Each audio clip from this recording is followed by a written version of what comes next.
Hello అండి, నమస్తే. Welcome to Silas కిచెన్లో. ఇవాళ పొట్లకాయ పాలు పోసి వండితే ఎలా ఉంటుంది చూద్దాము. అసలు చేసే విధానాన్ని బట్టి కూరకి టేస్ట్ రావడం అంటే ఏంటో ఇవాళ మీకు తెలుస్తుంది. నిజంగా అంత సీరియస్గా చేస్తాను నేను, ఎందుకంటే ఇది మా అమ్మ ప్రభావం. సీరియస్లీ తెలంగాణ సైడు పాలు పోసి వండటాలు ఇట్లాంటివి ఉండవు, ఆంధ్ర సైడ్ ఎక్కువ ఉంటాయి. చిన్నప్పుడు మా అమ్మ వంకాయ పాలు, పొట్లకాయ పాలు, బీరకాయ పాలు ఏందేందో పాలు పోసి వండేది. ఉల్లిపాయ పాలకూర కూడా చాలా బాగుంటుంది. నేనైతే చికెన్లో కూడా పాలు పోసి వండాను, చాలా బాగుంది. సో కావాల్సిన పదార్థాలు చూసేద్దామా. పొట్లకాయలు, పచ్చిమిర్చి, ఉల్లిగడ్డ, వెల్లుల్లి, ఆవాలు, జీలకర్ర, పచ్చిశనగపప్పు, మినపప్పు, కరివేపాకు, ఎండుమిర్చి, పసుపు, ఉప్పు అండ్ కొబ్బరి, గసగసాలు, కొద్దిగా ఆయిల్, ఒక 200 ml మిల్క్. ఈ కర్రీలో పోపు చాలా కీలకమైన పాత్ర అండి. పోపు వేసుకునే విధానాన్ని బట్టి ఉంటుంది. గిన్నె వేడెక్కిన తర్వాత మాత్రమే ఆయిల్ పోయండి. ఎస్, వేడెక్కింది, దానికి కాల్చి చూసుకోక్కర్లేదు.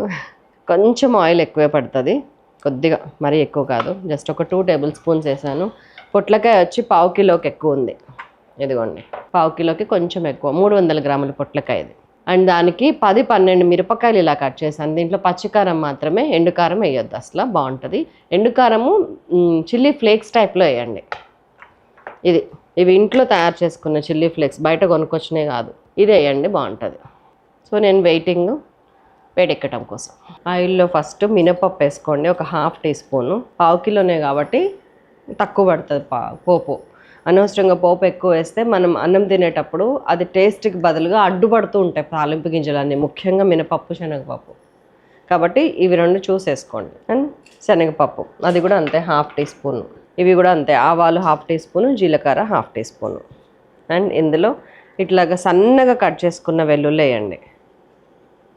ఇవి ఒక చిన్న పాయ అంత ఉన్నాయి, చాలా ఉన్నాయి చూసారా. ఇందులో మెయిన్ టేస్ట్ ఇదే, వెల్లుల్లి, పచ్చిమిర్చి, గసాలు, పచ్చి కొబ్బరి, కరివేపాకు ఇక్కడే ఉన్నది. ఇది కూడా సన్నగా కట్ చేసుకొని వేసుకుంటే బాగుంటుంది, తీసి పక్కకు పెట్టడానికి ఉండదు. కొంచెం ఎర్రగా అయినాయి కదా, గుడ్.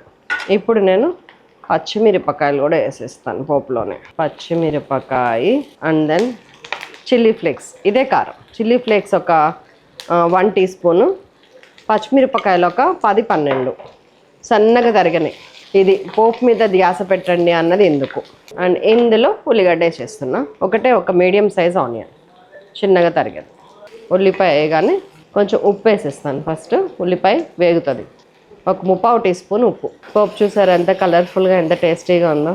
దీనిలో డైరెక్ట్ కూడా కొంచెం పచ్చిశనగపప్పు వేసి ఉడకబెట్టేసి పాలు పోసి ఉండొచ్చు, చాలా బాగుంటుంది. వెజిటబుల్ ఏం లేకుండా కొత్త ఆనియన్స్ తోటి ఫ్రై చేశాను చూసారా, ఓన్లీ ఆనియన్ ఫ్రై, బాగుంది, చాలా నిలువ ఉంటుంది.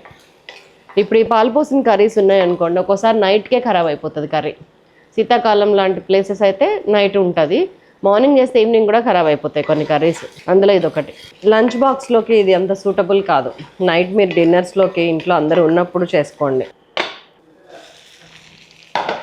తొందరగా వేగిపోతూనే ఉన్నాయి. ఉల్లిపాయ పెద్దగా వేగక్కర్లేదండి, కొంచెం లైట్గా 3 మినిట్స్ వేగితే చాలు. ఇప్పుడు కొంచెం ఇంగు వేద్దాం. అద్భుతమైన పోపు కదా, ఎన్నిసార్లు చెప్పుకున్నా అదే. చాలు, నేను పొట్లకాయ వేసేస్తాను. పొట్లకాయ వేసి ఇంకొంచెం ఉప్పు యాడ్ చేసి, ఇందాక 3/4 టీ స్పూన్ వేసాను, ఇప్పుడు ఇంకొక 3/4 టీ స్పూన్ వేస్తాను. అంటే మొత్తం టోటల్ 1.5 టీ స్పూన్. పసుపు ఒక 1/2 టీ స్పూన్ చాలు, 1/2 టీ స్పూన్ వద్దు, ఇందులో పసుపు తక్కువ పడుతుంది. కలిపేస్తున్నాం. కాస్ట్ ఐరన్ కడాయిలో దీన్ని సిమ్లో మగ్గనిస్తున్నా. ఇందులో ఉప్పు, కారం, పసుపు అన్నీ పడిపోయినాయి. కారం అంటే ఎండు కారం వేయకపోవచ్చు, పచ్చికారం వేసాము, చిల్లీ ఫ్లేక్స్ వేసాము, అన్నీ పడినాయి. దీన్ని ఒక 7-8 నిమిషాల పాటు సిమ్లో ఇట్లా మగ్గనివ్వండి. 7-8 మినిట్స్ అవుతుంది. ఇదిగోండి మంచిగా మగ్గుతుంది, అట్లానే మగ్గనివ్వండి. లేత పొట్లకాయ, 1/2 లీటర్ పాలు ఇవి. ఈ 1/2 లీటర్ పాలని కాస్తున్నా ఫస్ట్, అంటే వేడి చేస్తున్నా. ఆల్రెడీ కాసిన పాలే ఇవి, వేడి పాలు మాత్రమే వేయాలి. పచ్చిపాలైనా కాసిన పాలైనా పాలు వేడి చేసి ఆ వేడి పాలని వేడి కర్రీలో వేస్తేనే మీకు కొంతలో కొంతైనా ఇరగకుండా ఉండే అవకాశం ఉంటుంది. ఇరిగినా పర్వాలేదు, కర్రీ అలాగే కుదురుకుంటుంది. సో ఇప్పుడు ఏం చేస్తారంటే ఇదిగోండి, చిన్న కొబ్బరి ముక్క, కొన్ని గసగసాలు, ఒక 1.5 టీ స్పూన్ గసగసాలు, చిన్న కొబ్బరి ముక్క గ్రైండ్ చేసుకొని మెత్తగా పేస్ట్ చేయాలి. ఆ పేస్ట్ ఇలా ఉంటుంది. నేను రెగ్యులర్ కర్రీస్లో కొన్ని ఇట్లా వాడతా కాబట్టి ఇట్లా ఉంచుకున్నాను. ఇందులోంచి ఒక స్పూన్ వేస్తే నాకు సరిపోతుంది. చాలా టేస్ట్ ఉంటుంది పాలు పోసి వండే కర్రీలో ఇది వేస్తే. ఇప్పుడు నేను అది పాలు వేడవటానికి వెయిట్ చేస్తున్నాను, ఎందుకంటే ఇది ఆల్మోస్ట్ ఉడికిపోతుంది. ఉడకక ముందు పాలతో కలిపి ఉడికితే చాలా టేస్టీగా ఉంటుంది, అందుకని నేను బాధపడుతున్నాను. ఇది కాస్టర్ ఐరన్ కడాయి అండి. దాన్ని మంచిగా సీల్ చేసేసినాం. అన్ని వైపుల నుంచి వేడి వస్తుంది. కింద సిమ్, అదేమో లేత పొట్లకాయ. ఉడకక ఏం చేస్తుంది. ఇదిగోండి పాలు కాగబెట్టి వేడివేడిగా పోస్తున్నా. ఇప్పుడు హై పెడతా. పాలు పోసాను. ఇందులో ఆల్రెడీ నీళ్ళు ఉన్నాయి కాబట్టి 1/2 లీటర్ పట్టట్లేదు. పోసేసా. అండ్ ఇందులోనే ఒక 1 టీ స్పూన్ కొబ్బరి గసగసాలు పేస్ట్ బస్ కలిపేస్తున్నాను. ఇది ఒక 2-3 మినిట్స్ దీన్ని ఇట్లా ఉడకనిద్దాం. 2-3 మినిట్స్ చాలు. ఆల్రెడీ పొట్లకాయ ఉడికిపోయింది. 2-3 మినిట్స్ తర్వాత కలుస్తా. టడా, ఆయిల్ పైకి వచ్చిందో, కట్టేస్తున్నా. కొత్తిమీర. ఇదబ్బా కూర అంటే దగ్గరికి ఎంత మంచి కుదురుకుందో చూసారా. ఉడికిపోయినాయి అన్నీ. ఉప్పు కారం ఏది చూడాల్సిన పని లేదు, ఎందుకంటే ఇందులో కారం తక్కువ ఉంటుంది. కారం తక్కువ ఉన్నప్పుడు ఉప్పు ఆటోమేటిక్గా తక్కువ పడుతుంది. చక్కగా 1/2 లీటర్ పాలతో ముద్దుగా ఉడికింది. దీన్ని మించిన వెజిటబుల్ లేనే లేదు నా దృష్టిలో. అంత సూపర్ యమ్మీ టేస్ట్ ఉంటుంది. ఆహాహాహా. ఇది టేబుల్ మీద పెడితే తినేటప్పుడు కనీసం మాట్లాడని కూడా మాట్లాడరండి, ఎందుకంటే మాట్లాడితే కూడా ఆ టేస్ట్ ఎక్కడ బయటికి వెళ్ళిపోతుందో పెదాల్లోంచి అన్నంత టేస్టీగా ఉంటుంది ఇది.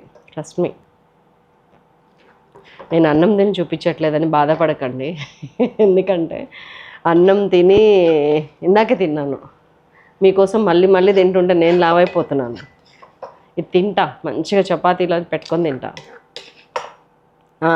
బై ది వే మీకు చెప్పడం మర్చిపోయాను కదా, ఇది చపాతీస్ పుల్కాలోకి పూరీలోకి చాలా చాలా టేస్టీగా ఉంటుంది. ఈసారి ట్రై చేయండి. నేను కొంచెం టేస్ట్ చేస్తా.